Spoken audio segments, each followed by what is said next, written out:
درود پاک پڑھنے کے بے شمار فضائل و برکات ہیں۔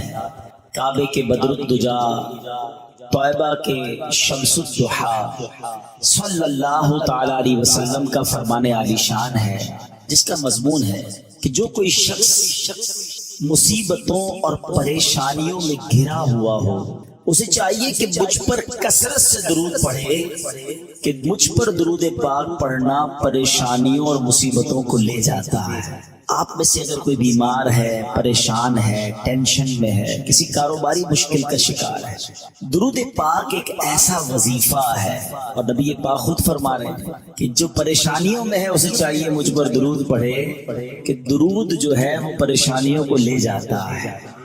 اور یہ آزمایا ہوا وظیفہ ہے، مجرب وظیفہ ہے۔ آپ کو کبھی فیل ہونا کہ آپ کے اوپر بوجھ ہے، ٹینشن ہے، آپ درود پڑھتے رہیں، آپ اپنی آنکھوں سے دیکھیں گے کہ ٹینشن دور ہو رہا ہے، پریشانیاں دور ہو رہی ہیں، آپ اپنے آپ کو انشاءاللہ ریلیکس فیل کریں گے۔ تو برائے کرم اپنی زندگی میں درود پاک پڑھنا اپنا معمول بنائیے۔ چلتے پھرتے اٹھتے بیٹھتے جتنا ہو سکے درود پاک پڑھتے رہا کریں۔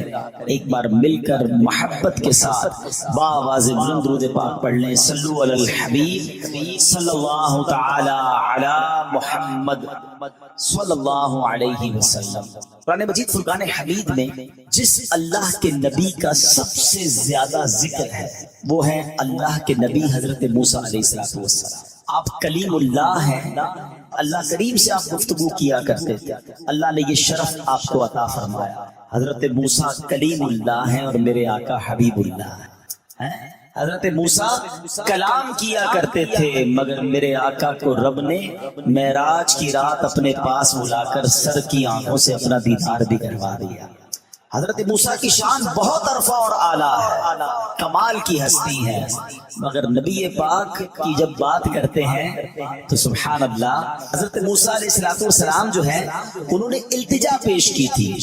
آپ نے عرض کیا تھا اللہ کی بارگاہ میں کہ مولا میں تجھے دیکھنا چاہتا ہوں۔ ارشاد ربانی ہوا لن ترانی، اے موسیٰ تم مجھے نہیں دیکھ سکو گے، لیکن سبحان اللہ وہاں منع کیا گیا اور نبی پاک کو بلایا جا رہا ہے، جبریل امین کو بھیجا جا رہا ہے، اور جبریل امین پیارے آقا علیہ السلام کی بارگاہ میں حاضر ہو کر آپ کو رب کی بارگاہ میں بلانے آتے ہیں۔ حضرت موسیٰ علیہ السلام نے جب دیدار کی تمنا کی تھی تو کوہ طور پر تجلی نازل کی گئی، اور حضرت موسیٰ علیہ السلام اس تجلی کی تاب نہ لا کر بے ہوش ہو گئے تھے۔ ذرا ان دونوں واقعات کو، ایک طرف کوہ طور کا واقعہ، ایک طرف معراج کے واقعے کو نظر میں رکھ کر اب ذرا اس شعر کو سنیے گا، مزید ایمان تازہ ہوگا۔ شاعر لکھتے ہیں قصہ طور و معراج سمجھے کوئی، What is the difference between طور and معراج؟ قصہ طور و معراج سمجھے کوئی بے ہوش جلووں میں گم ہے کوئی۔ ایک طرف حضرت موسیٰ بے ہوش ہو گئے اور اللہ کے حبیب علیہ السلام اللہ کے جلووں میں گم ہے۔ فرق مطلوب و طالب کا دیکھے کوئی، کس کو دیکھا یہ موسیٰ سے پوچھے کوئی، آنکھ والوں کی ہمت پہ لاکھوں سلام۔ تو سبحان اللہ، اللہ کریم مجھے اور آپ کو نبی پاک سے سچی محبت عطا فرمائے، اور حضرت موسیٰ کی شان کی کیا ہی بات ہے۔ آج ہم انشاءاللہ حضرت موسیٰ علیہ السلام کے بارے میں قرآن مجید فرقان حمید سے کچھ سمجھنے کی کوشش کریں گے، اور ایک بڑی ہی انوکھی پرسنالٹی کے بارے میں جانیں گے۔ شاید بہت سارے ناظرین پہلی بار ان کا نام سنیں گے اور ان کی سیرت کے بارے میں جانیں گے۔ وہ ہے حضرت جزعیل رحمت اللہ تعالی علیہ۔ یہ کون تھے؟ یہ اصل میں حضرت موسیٰ علیہ السلام کے ایک امتی ہیں، اور فرعون جو کہ سرکش ایک بادشاہ تھا جس نے خدائی کا دعویٰ کیا، کہ فرعون کے یہ چچا زاد بھائی تھے، اور حضرت موسیٰ علیہ السلام پر کلمہ پڑھ کر وہ ایمان لے آیا، لیکن فرعون چونکہ سخت ظالم تھا تو حضرت جزعیل نے اپنا ایمان جو ہے وہ چھپائے رکھا۔ حضرت عبداللہ ابن عباس رضی اللہ تعالیٰ عنہ کی روایت کے مطابق ان کا نام جزعیل تھا۔ ایک بار فرعون نے اپنے وزیروں مشیروں کا ایک اجلاس بلایا اور ان سے مشورہ کیا کہ حضرت موسیٰ علیہ السلام جن کی تبلیغ دن بدن ترقی کر رہی ہے، ان کے پیروکار بڑھ رہے ہیں، حضرت موسیٰ علیہ السلام کو کیسے روکا جائے؟ کوئی طریقہ بتاؤ کہ ان کو روکا جائے، اس کی تبلیغ کی راہ میں رکاوٹ کیسی ڈالی جائے۔ اس ایجنڈے کے تحت جب سب سے پہلے اجلاس ہوا، اس پہ فرعون نے جو رائے دی اس کا ذکر قرآن میں موجود ہے۔ اس ظالم نے کیا کہا؟ ذرونی اقتل موسیٰ، وہ کہتا ہے مجھے چھوڑ دو کہ میں موسیٰ کو قتل کروں۔ ایسا ظالم تھا، ایسا سرکش تھا، اس کی جرأت دیکھیے کہ اللہ کے نبی کو قتل کرنے کے بارے میں اس نے سازش بنانا شروع کر دی۔ ذرا سوچئے، یہ تاریخ انسان کا ایک ایسا بدنما پہلو ہے کہ بعض اوقات انسان اسی کا برا چاہتا ہے جو اس کا بھلا چاہ رہا ہوتا ہے۔ اپنے محسنین کو ہی جناب لوگ نقصان پہنچانے کی کوشش کر رہے ہوتے ہیں۔ تاریخ اٹھا کر دیکھ لیجئے، جب بھی کسی نے حق کی آواز بلند کی، لوگوں کو جنت کی طرف بلایا، نیکی کے راستے کی طرف بلانے کی کوشش کی، لوگ اسی مبلغ کے دشمن ہو گئے۔ حضرت نوح علیہ السلام کی سیرت پڑھیں، 950 سال تک آپ اللہ کی طرف بلاتے رہے، جنت کا رستہ بتاتے رہے، اللہ کا قرب حاصل کرنے کا طریقہ بتاتے رہے، ترقی کی راہیں دکھاتے رہے، مگر ان ظالموں نے ایک نہ سنی۔ 950 سال کی تبلیغ کے بعد فقط 80 لوگ آپ پر ایمان۔ حضرت نوح علیہ السلام کی جو سیرت ہے نا پیارے اسلامی بھائی، یہ ہم سب کے لیے بہت بڑا سبق ہے۔ آفٹر 950 ایئرز 80 لوگ ایمان لائے۔ اگر آپ حضرت نوح علیہ السلام کی سیرت پڑھیں تو سیکھنے کو کیا ملتا ہے؟ کچھ لوگ کہتے ہیں نا یار بھلائی کا زمانہ نہیں ہے، میں نیکی کا کام نہیں کرتا، کوئی ساتھ دیتا ہی نہیں ہے۔ نہیں جناب، ہمارا کام نیکی کی دعوت دینا ہے، ہمارا کام اللہ کی طرف بلانا ہے۔ کوئی آئے نہ آئے اس پہ ہمارا کوئی جس کو کہے کردار نہیں، ہمیں نیکی کی دعوت پہنچانے کا ثواب مل جائے گا۔ اور شیطان تو چاہتا ہی یہی ہے۔ حضرت نوح علیہ السلام نے ہمت نہیں آ رہی، 950 سال تک اللہ کی طرف بلاتے رہے۔ آج کوئی ہمارا بھائی نیکی کی طرف ایک قدم بڑھاتا ہے، کبھی ذہن بنتا ہے یار مسجد بناؤں، کبھی ذہن بنتا ہے کسی کو جناب نیکی کی طرف بلاؤں، اور سامنے والا حوصلہ توڑ دے یا کسی طرح ڈسکریج کر دے تو بندہ کہتا ہے یار میں نے کوئی نیکی کا کام نہیں کرنا، کوئی ساتھ تو دیتا نہیں، کوئی جواب تو دیتا نہیں، الٹا دل توڑ دیتے ہیں، مجھے کیا پڑی ہے نیکی کرنے کی۔ ارے جناب یہی تو شیطان چاہتا تھا کہ آپ چھوٹی سی دل آزاری ہو اور نیکی کا کام چھوڑ دیں۔ نہیں جناب، امام حسین کے واقعات سنے ہیں، کربلا والوں کی باتیں سنی ہیں۔ کیا کربلا والوں نے 22,000 کے لشکر کے سامنے نیکی کی دعوت چھوڑ دی؟ کیا انہوں نے اسلام کے کام کو چھوڑ دیا؟ کیا انہوں نے دین پر کمپرومائز کر لیا؟ سر کٹانا گوارا کیا، مگر نبی پاک کے دین کے پرچم کو بلند کر گئے۔ ہمارے اسلاف کی سیرت بھری پڑی ہے کہ ان کو ڈسکریج کیا گیا۔ خود پیارے آقا علیہ الصلوۃ والسلام کی جو مکی زندگی ہے، یعنی نبی پاک نے اعلان نبوت کیا تو اب اسلام کی بات کرتے ہی اپنے پرائے ہو گئے، رشتہ دار دشمن ہو گئے، راستوں میں پھول بچھانے والے، صادق اور امین کہنے والے اب نبی پاک کے جانی دشمن ہو چکے تھے۔ مگر میرے آقا نے ہمت نہ ہاری، لیکن آج پوری دنیا میں اسلام موجود ہے۔ یہ میرے آقا کی قربانیوں کا صدقہ، یہ صحابہ کرام کی ان قربانیوں کا صدقہ ہے۔ مگر آج نبی پاک کا کلمہ پڑھنے والے،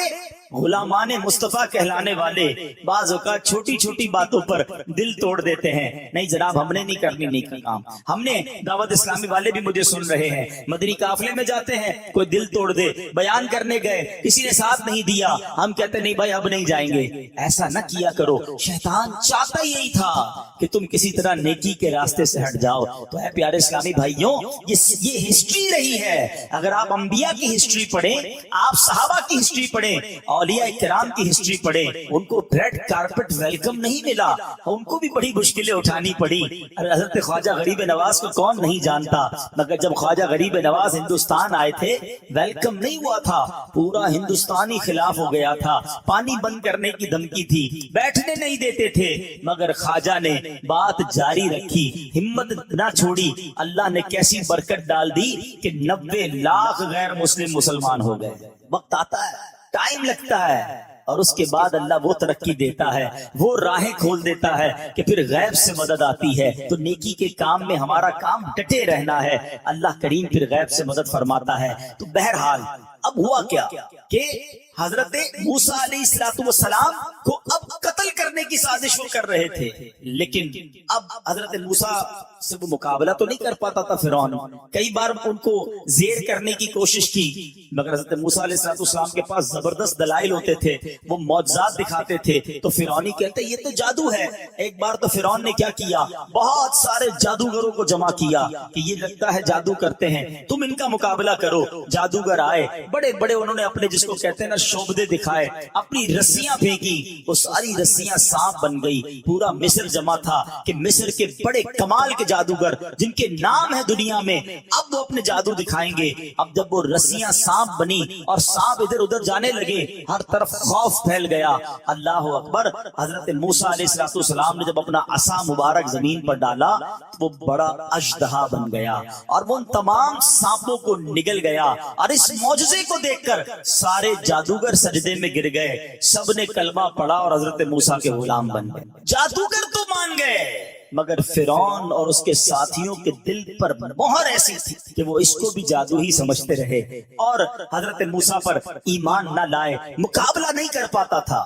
آخرکار پلان کیا کہ کسی طرح شہید کر دیا جائے۔ حضرت موسیٰ علیہ السلام کہ بچپن کا واقعہ ہے، فرعون نے خواب دیکھا تھا اور وہ خواب یہ تھا کہ بیت المقدس کی طرف سے ایک آگ آئی ہے اور اس نے مصر کو گھیر لیا ہے اور سارے قبطیوں کو جلا دیا۔ قبطی یہ فرعونی تھے اور بنی اسرائیل کے لوگوں کو کوئی نقصان نہیں ہوا۔ تو جو اس کے کاہن تھے انہوں نے کہا کہ ہمارا علم بتاتا ہے کہ بنی اسرائیل میں ایک بچہ پیدا ہوگا جو تیری بادشاہی کو زوال لے آئے، تجھے تباہ و برباد کر دے۔ اب جب فرعون نے یہ تعبیر سنی تو حکم جاری کر دیا کہ بنی اسرائیل میں جو لڑکا پیدا ہو اس کو قتل کر دیا۔ اس ظالم نے کاہنوں کی بات کو مان کر ہزاروں بچوں کو قتل کروا دیا، یعنی جو بچہ پیدا ہوتا اسے مار دیا جاتا۔ تھوڑے دنوں کے بعد اب اس قوم کے اندر ایک وبا پھیلی اور اس قوم کے بوڑھے لوگ بھی مرنے لگے۔ اب اس کے وزیروں نے کہا ادھر سے بوڑھے مر رہے ہیں، ادھر سے تم بچے قتل کروا رہے ہو، تھوڑے عرصے بعد تو ہماری تعداد ہی ختم ہو جائے گی، ہماری آگے جا کے خدمت کون کرے گا، ہمارے کام کاج کون چلائے گا، جوان تو بنیں گے ہی نہیں۔ جب بچے ہی مار دو گے تو کیسے یہ نسل آگے چلے گی؟ تو اب اس نے کہا کہ ایسا کرو، 1 سال بچے جو پیدا ہوں ان کو مار دو، اگلے سال جو بچے پیدا ہوں ان کو چھوڑ دو۔ عجیب و غریب اس کے فیصلے۔ تو 1 سال جس سال بچوں کو نہیں قتل کرنا تھا اس سال حضرت ہارون علیہ السلام پیدا ہوا، تو وہ بچ گئے، معاملات سے نکل گئے۔ اب جس سال بچوں کو قتل کرنا تھا اس سال حضرت موسیٰ پیدا ہوا۔ اب وہ تو اس کے کارندے ڈھونڈتے تھے کہ کدھر بچہ ملے اسے قتل کر دیں۔ حضرت موسیٰ علیہ السلام کی جو والدہ تھی انہوں نے کیا کیا کہ حضرت موسیٰ علیہ السلام کی پیدائش کو بہت چھپایا کہ کسی طرح پتہ نہ چلے۔ اور اب سبحان اللہ، اللہ کریم نے ان کے دل میں یہ الہام ڈالا، حضرت موسیٰ کی والدہ کے دل میں، کہ تم حضرت موسیٰ کو دودھ پلاؤ۔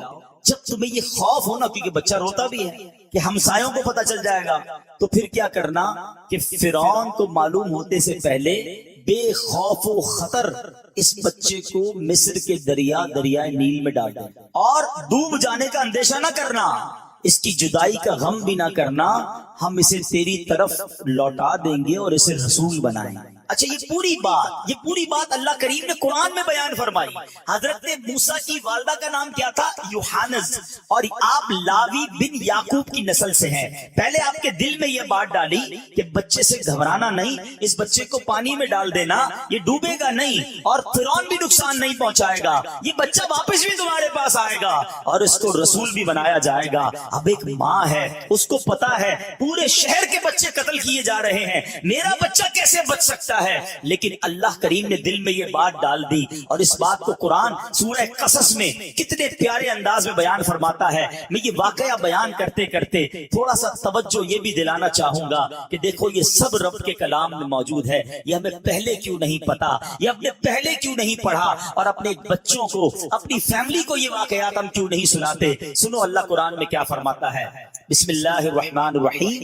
وَأَوْحَيْنَا إِلَىٰ أُمِّ مُوسَىٰ أَنْ أَرْضِعِيهِ فَإِذَا خِفْتِ عَلَيْهِ فَأَلْقِيهِ فِي الْيَمِّ وَلَا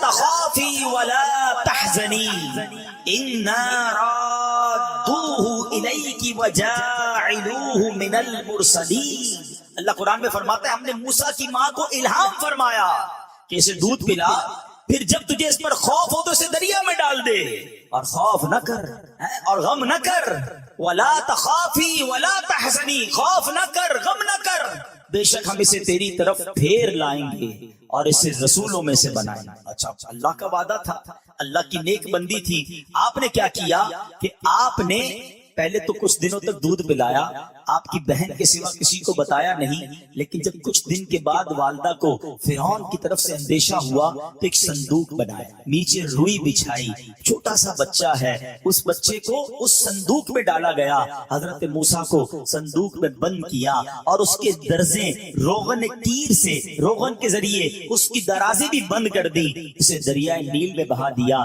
تصور کریں ماں کی کیفیت کیا ہوگی کہ چھوٹے بچے کو اب دریائے نیل کے حوالے کیا جا رہا ہے۔ یہاں ایک بات سیکھنے کو مل رہی ہے، اللہ والیوں کو اللہ پر بھروسہ کیسا تھا، یقین کیسا تھا، انہیں یقین تھا کہ رب کا وعدہ ہے میرے بچے کو آنچ نہیں آنی۔ مسئلہ یہ ہے ہم اچھے خاصے گھر میں بیٹھے ہوں، ہم اپنے شاندار گھر میں، پکے گھر میں بیٹھے ہوں، ہمیں پھر بھی ٹینشن رہتی ہے کل کیا ہوگا، پرسوں کیا ہوگا، بچوں کا کیا ہوگا، کاروبار کا کیا ہوگا۔ کئی لوگ ملتے ڈپریشن کے مریض ہو گئے، بڑی ٹینشن میں ہوں۔ بھائی کیوں ٹینشن ہے؟ سوچیں بڑی آتی ہیں، پتہ نہیں میرے بعد بچوں کا کیا ہوگا، اگلے سال کاروبار کا کیا ہوگا۔ اتنا سوچتے کیوں ہو؟ رب پر بھروسہ کدھر گیا، توکل کدھر گیا؟ ارے اللہ پر بھی بھروسہ کرو، جس رب نے پیدا کیا ہے وہی سنبھالے گا، وہی پالے گا، مجھے بھی پال رہا ہے، میرے بچوں کو بھی پالے گا۔ ہم یہ جو بے توکل والی باتیں کرتے ہیں یہ ٹھیک نہیں ہے۔ اب سنو کیا ہوا، اب وہ صندوق کدھر گیا؟ اللہ کی شان دیکھو، کسی اور جگہ بھی جا سکتا تھا، مگر یہ صندوق کیا ہوا؟ حضرت موسیٰ علیہ السلام کی والدہ نے ان کی یعنی حضرت موسیٰ کی بہن مریم سے کہا کہ ذرا تم صندوق کے ساتھ ساتھ دریا کے کنارے کنارے چلتی رہو، دیکھو صندوق جاتا کدھر ہے، بھائی پر نظر رکھو۔ وہ بہن چلتی رہی، دیکھتی رہی۔ اب ہوا کیا کہ یہ دریا سے نکل کر ایک بڑی نہر میں چلا گیا۔ اب وہ تیرتے تیرتے تیرتے وہ نہر کہاں جاتی ہے؟ وہ فرعون کے محل کے قریب سے گزرتی۔ اس نے اتفاق دیکھے کہ فرعون اپنی بیوی آسیہ کے ساتھ نہر کے کنارے بیٹھا ہے۔ نہر میں صندوق دیکھا، غلاموں کو کہا وہ صندوق اٹھا کر لاؤ۔ جس کے کارندوں سے بچانے کے لیے بچے کو پانی میں ڈالا ہے وہ صندوق اسی ظالم کے ہاتھ میں چلا گیا۔ اب جیسے ہی صندوق کھولا گیا، ایک چاند سا چہرے والا، ایک نورانی چہرے والا بچہ اس صندوق میں ہے، مسکرا رہا ہے، کھلکھلا رہا ہے۔ سبحان اللہ، ایسی وجاہت تھی، آثار ایسے اس کی پیشانی پر تھے۔ حضرت آسیہ کے دل میں تو محبت آئی، فرعون کے دل میں بھی اللہ نے تھوڑی دیر کے لیے محبت ڈال دی۔ فرعون کی قوم نے برگلایا کہ یہ وہی بچہ نہ ہو جو تمہیں مارنے والا ہے، تم نے خواب دیکھا تھا۔ فرعون کی بیوی کیا کہتی ہے؟ حضرت آسیہ کہتی ہیں یہ بچہ میری اور تیری آنکھوں کی ٹھنڈک بنے گا، اسے قتل نہ کرو، ہو سکتا ہے ہمیں نفع دے، ہم اسے بیٹا بنا لیں۔ فرعون کی بیوی آسیہ بڑی نیک خاتون تھی، انبیاء کی نسل سے تھی، غریبوں اور مسکینوں پر رحم کیا کرتی تھی۔ انہوں نے فرعون سے یہ بھی کہا کہ یہ بچہ تو 1 سال سے بڑا معلوم ہوتا ہے۔ حضرت موسیٰ علیہ السلام کی جو گروتھ تھی نا وہ بڑی زبردست تھی، آپ ابھی 1 سال کے ہوئے نہیں تھے، دکھنے میں آپ 1 سال سے زیادہ کے لگتے تھے۔ تو حضرت آسیہ نے کہا کہ یہ 1 سال سے بڑا معلوم ہوتا ہے، لگتا ہے یہ اس سال پیدا ہوا ہے جس سال تم نے کہا تھا قتل نہیں کرنا ہے۔ اچھا یہ پتہ نہیں پانی میں آ رہا ہے، ہمارے یہاں کا ہو ہی نہ، کسی اور ملک سے آ رہا ہو، ہمیں تو اپنے ملک میں پیدا ہونے والے بچوں سے فکر ہونی چاہیے، یہ کسی اور سرزمین سے آیا ہوگا، لہذا تم اسے قتل نہ کر۔ اللہ کی شان دیکھیں، وہ فرعون جو ہزاروں بچے قتل کروا چکا تھا، حضرت موسیٰ کی تلاش میں حضرت موسیٰ اس کے گھر پہنچ گئے، اس کو قتل نہیں کروایا۔ یہ جو میں جتنی باتیں کر رہا ہوں یہ سب قرآن میں موجود ہیں۔ اب حضرت موسیٰ علیہ السلام کی والدہ نے سنا کہ ان کو پتہ چل گیا، بیٹی نے آ کے بتایا کہ ماں جی جس شیطان سے، جس ظالم سے بچے کو بچانا تھا وہ صندوق تو گھومتے گھومتے فرعون کے پاس ہی پہنچ گیا۔ اللہ اکبر، ماں کا دل، ماں کی کیا کیفیت ہوئی ہوگی کہ میں نے، اللہ نے تو وعدہ فرمایا تھا کہ میرے بچہ نہ ڈوبے گا، اس کی حفاظت ہوگی، یہ میرے پاس واپس بھی آئے گا، یہ بچہ تو چلا ہی ادھر گیا کہ جدھر مجھے بچانا تھا، جس سے ماں بے قرار۔ اللہ اکبر، وہ کہتی ہے کہ میں جا کر کہہ دیتی ہوں فرعون کے دربار میں یہ میرا ہی بیٹا ہے، کیوں میرے بیٹے کو تم نے لیا؟ اب پھر اللہ نے دل میں الہام پیدا، پھر انہیں الہام کیا گیا کہ وعدے پر یقین رکھو، بچہ تمہیں لوٹایا جائے گا. It's amazing. یقین کریں آپ جب یہ واقعہ پڑھتے ہیں نا، اللہ کی قدرت کا وہ شاہکار واقعہ ہے، ایمان تازہ ہوتا ہے، رونگٹے کھڑے ہو جاتے ہیں. جب قرآن کی آیتوں کو پڑھے اللہ پھر فرما رہا ہے وعدے پر یقین رکھنا، تمہیں بچہ واپس لوٹایا جائے گا، ہم تمہیں واپس لوٹائیں گے. اللہ قرآن میں کیا فرماتا ہے؟ وَأَصْبَحَ فُؤَادُ أُمِّ مُوسَىٰ فَارِغًا إِن كَادَتْ لَتُبْدِي بِهِ لَوْلَا أَرْرَبَطْنَا عَلَىٰ قَلْبِهَا لِتَكُونَ مِنَ الْمُؤْمِنِينَ. اللہ قرآن میں فرماتا ہے اور صبح کے وقت موسیٰ کی ماں کا دل بے قرار ہو گیا، بے شک قریب تھا کہ وہ اسے ظاہر کر دیتی. ماں دوڑتی بھی جاتی اور محل میں اعلان کرتی میرا بچہ ہے، کیوں اسے لے لیا ہے؟ مگر اللہ فرماتا ہے اگر ہم اس کے دل کو مضبوط نہ کرتے کہ وہ ہمارے وعدے پر یقین رکھنے والوں میں سے رہے. اب کیا ہوا؟ اب اللہ تعالیٰ نے اپنی قدرت سے حضرت موسیٰ علیہ السلام کو یہ روک دیا کہ وہ کسی عورت کو دودھ نہ پی. حضرت آسیہ نے فرعون کی بیوی نے اپنے گھر میں تو رکھ لیا مگر دودھ پلانے والی تو چاہیے نا. اب مصر سے دائیاں بلائی گئی، ایک ایک کر کے بہت ساری دائیاں آئیں. حضرت موسیٰ کسی کا دودھ نہ پی. اب فرعون بھی پریشان، حضرت آسیہ بھی پریشان، دودھ تو پلانا ہے بچے کو. اب اتنے میں کیا ہوا کہ دائیوں کے ساتھ آپ کی جو بہن تھی نا وہ بھی دیکھنے چلی گئی کہ ہوتا کیا ہے. صورتحال دیکھ کر انہوں نے کہا کہ میں تمہیں ایک ایسے گھر کے متعلق بتاؤں، ایک عورت ہے اس کو بلا لو، وہ یہاں آئے گی نا تو انشاءاللہ یہ بچہ اس کا دودھ پی لے. ماں تھی وہ. اب انہوں نے بتایا نہیں کہ وہ میری ماں ہے اور حضرت موسیٰ کی بھی ماں ہے. تو فرعون نے کہا ٹھیک ہے لاؤ، کون ہے وہ عورت؟ جیسے ہی آپ کی والدہ آئیں، اللہ اکبر، حضرت موسیٰ جو ہے وہ فرعون کی گود میں ہیں اور رو رہے ہیں. فرعون بڑی کوشش کر رہا ہے کسی طرح خاموش ہو جائیں، لیکن جب والدہ تشریف لائیں ماں کی خوشبو سونگی حضرت موسیٰ کو قرار.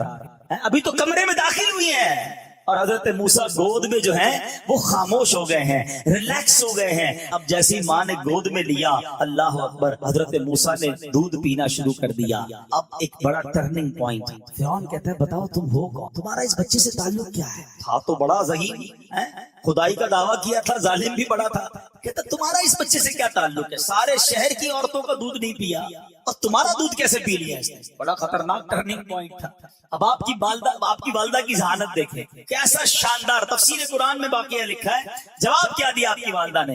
آپ کی والدہ کہتی ہے میں ایک عورت ہوں، پاک صاف ہے، میرا دودھ خوشگوار ہے، جسم طیب ہے، اس لیے جن بچوں کے مزاج میں نفاست ہوتی ہے وہ کسی عورت کا دودھ نہیں پیتے، میرا دودھ پی لیتے ہیں. ایسا نفیس بچہ ہے. یہ نہیں کہا میں اس کی ماں ہوں اور یہ بھی نہیں کہا ماں نہیں ہوں. کیا خوبصورت جواب دیا، جن بچوں میں نفاست ہے وہ میرا دودھ پی لیتے ہیں. اللہ اکبر. فرعون نے کہا ایسا کرو پھر یہ بچہ تم ہی لے جاؤ، اپنے گھر پہ پالو، گھر جا کر دودھ پلانا. اللہ اکبر. ماں اپنے لختے جگر کو گھر لے آئی. اللہ کا وعدہ پورا ہو گیا. رب نے وعدہ فرمایا تھا گھبرانا نہیں، ڈرنا نہیں، بچہ واپس لوٹائیں گے. یہ ہے میرے رب کی شان. جب رب حفاظت فرماتا ہے تو شیطان کے چنگل سے، فرعون کے چنگل سے، ظالم کے چنگل سے بھی نکال لاتا ہے. اصل چیز بھروسہ ہونا چاہیے. حضرت موسیٰ علیہ السلام کی ماں کو رب پر بھروسہ تھا. بچہ پانی کے حوالے کیا، اللہ نے فرعون کے گود سے اٹھا کر اللہ نے حضرت موسیٰ کی والدہ میں گود میں عطا فرما دیا. کیا واقعہ ہے. سیکھنے کو یہی ملتا. بندہ کہتا نا یار اب پھنس گیا ہوں، اب نکل نہیں سکوں گا، اب مسئلہ حل نہیں ہوگا، اب ٹینشن دور نہیں ہو سکتی، ایسا بڑا پرابلم آ گیا ہے کوئی حل نہیں کر سکتا. نہیں میرے پیارے اسلامی بھائیوں، مایوسی کی باتیں نہ کیا کرو، ٹینشن میں نہ آیا کرو، اللہ پر بھروسہ رکھو. آج میں آپ کو ایک وظیفہ بھی بتاؤں گا. آج جو میں نے واقعہ شروع کیا ہے حضرت جزعیل کا، اس واقعے کو سننا، اللہ کی قسم اللہ نے قرآن میں ہی ہمیں ایک وظیفہ دے دیا ہے اور وہ کمال کا وظیفہ ہے. اگر میرا کوئی بھائی یا ٹینشن میں بیٹھا ہے، کاروباری پرابلم ہے، فیملی پرابلم ہے، بیماری کا مسئلہ ہے، what ever calamity and problem you have, آج غور سے سنو. ایک تو اس واقعے سے سبق لے لو کہ اللہ چاہے تو کیا کچھ کر سکتا ہے. ان اللہ علی کل شیء قدیر. میرے رب نے اپنی قدرت کا نظارہ دکھایا. ماں سے کیا ہوا جو وعدہ تھا، ماں کو وہ بچہ واپس عطا فرمایا. اب کیا ہوا؟ حضرت موسیٰ روز ماں کا دودھ پیتی اور ماں حضرت موسیٰ کو دودھ پلانے کے لیے فرعون معاوضہ بھی دیتا تھا. کمال دیکھو، ماں تو ویسے ہی بچے کو خوشی خوشی دودھ پلا رہی ہے. فرعون روزانہ سونے کی ایک اشرفی بھجواتا تھا، روز دودھ پلانے کی ایک اشرفی انعام میں ملتی تھی. اب دودھ چھوٹنے کا وقت آ گیا. اب فرعون کے پاس حضرت موسیٰ کو واپس کرنا. ماں آئی اور حضرت موسیٰ کو واپس دے دیا. اب ماں کی جس کو کہنا یقین اسٹرانگ ہو گیا تھا.